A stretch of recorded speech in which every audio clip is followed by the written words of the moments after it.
Ministeerri muummee ittaanaa Tamasgan Xurunee Itoophiyaan adda qonnaa guddina teekinooloojii fi qonnaan bultootaaf walitti hidhiinsa gabaa cimsuun dandeettii misoomuu Afrikaa gara bu'aatti jijjiiruuf yeroo dandeessu irratti kan argamtudha jedhanii jiru.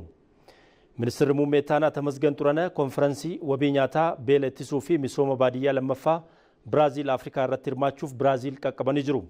Konferansii kanaan cinaatti hariiroo biyyoota lamaanii cimsuun haala danda'amu irratti pirezidaantii ittaanaa Biraazilii fi ministeera indaastirii fi misooma biyyattii Jeeraaldo Roodrigeez Alkaamiin waliin mari'achuu isaanii ibsanii jiru. Mariin kunis walta'iinsa tarsiimoo keessumaayyuu gama investimentii, qonna, misooma walirraa hin cinne, daldalaa fi investimentii irratti waliin hojjechuun haala danda'amu irratti kan xiyyeeffate ta'uun himamee jira. Pirezidaantiin ittaanaa biyyattii guddina ariifachiisaa Itoophiyaan galmeessaa jirtuu fi oomisha biyyattii dadammaqsaa jiru dinqisiifataniirus jedhanii jiru.